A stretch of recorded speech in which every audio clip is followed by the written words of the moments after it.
നമസ്കാരം. നിത്യജ്യോതിഷത്തിലേക്ക് എല്ലാ മാന്യ പ്രേക്ഷകർക്കും സ്വാഗതം. ഇന്ന് 2026 ഓഗസ്റ്റ് മാസം 10-ാം തീയതി 1201 ആണ്ട് കർക്കടക മാസം 25-ാം തീയതി തിങ്കളാഴ്ച. തിരുവാതിര നക്ഷത്രമാണ്. അതുപോലെ ത്രയോദശിയാണ്. അപ്പോൾ ഇന്നത്തെ ദിവസം പൊതുവേ അനുകൂലപ്രദമാണ്. അപ്പോൾ ശുഭനക്ഷത്രം, ശുഭദിനം, ശുഭകാര്യങ്ങൾക്ക് അനുകൂലപ്രദമാണ്. ഈ ആഴ്ച ആരംഭമാണ്. ധൈര്യമായിട്ടിന്ന് ഓരോ കാര്യത്തിന് പോകണം. മൊത്തത്തിലൊരു പോസിറ്റീവ് എനർജി ഉണ്ടാവും.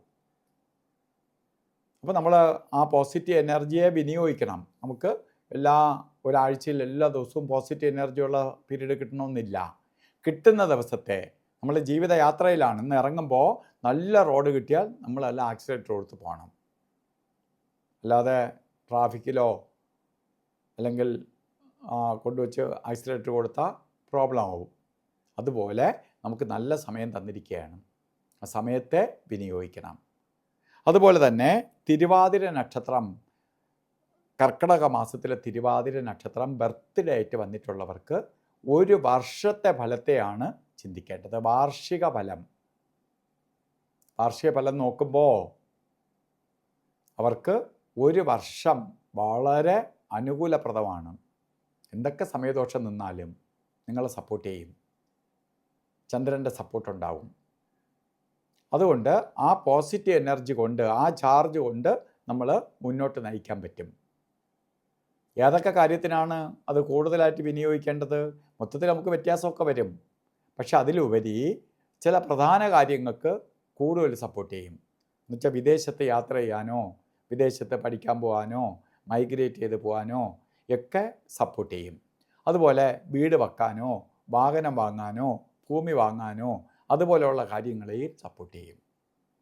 ജോലിക്ക് ശ്രമിക്കാനായാലും മറ്റെന്തെങ്കിലും പുതിയ സംരംഭങ്ങൾ തുടങ്ങാനായാലും നിങ്ങൾക്ക് ഈ ഒരു വർഷം അനുകൂലപ്രദമാണ്. അപ്പോൾ ഒരു വർഷത്തെ മാക്സിമം യൂസ് ചെയ്യണം. അതുപോലെ ഇന്നത്തെ ദിവസം നല്ലതെന്ന് പറഞ്ഞുവെങ്കിലും ഓരോ കാര്യത്തിന് ഇറങ്ങുമ്പോഴും രാഹുകാല സമയം നോക്കി പോകുന്നത് നന്നായിരിക്കും. ശരിക്ക് 7:30 മണി മുതൽ 9 മണി വരെ എന്ന് കലണ്ടറിൽ രേഖപ്പെടുത്തിയിട്ടുണ്ടെങ്കിലും 7:51 തൊട്ടാണ് രാഹുകാലം ആരംഭിക്കുന്നത്. അത് 9 മണി 24 മിനിറ്റ് വരെ രാഹുകാല സമയമുണ്ട് താനും. അപ്പോൾ രാഹുകാലം യാത്രയ്ക്ക് മാത്രമേ ഉള്ളൂ. നോക്കി യാത്ര തിരിക്കുക. അതുപോലെ ഗുളികനും യമകണ്ഠനും എല്ലാ ദിവസവും ഉണ്ട്. ഗുളികൻ്റെയും യമകണ്ഠൻ്റെയും കാലഘട്ടം വളരെ സൂക്ഷിക്കണം. ഗുളിക ഉദയം നിൽക്കുന്ന സമയം 2 മണി 3 മിനിറ്റ് തൊട്ട് 3:35 വരെയും, അതുപോലെ യമകണ്ഠൻ്റെ കാലഘട്ടം 10:57 തൊട്ട് 12:33 വരെയും. ഈ സമയം വളരെ ശ്രദ്ധിക്കണം. ഒരു ശുഭകാര്യവും ചെയ്യരുത്. അതുപോലെ തന്നെ ഇന്നും മുഹൂർത്തങ്ങളുടെ മുഹൂർത്തമായ അഭിജിത്ത് മുഹൂർത്തമുണ്ട്.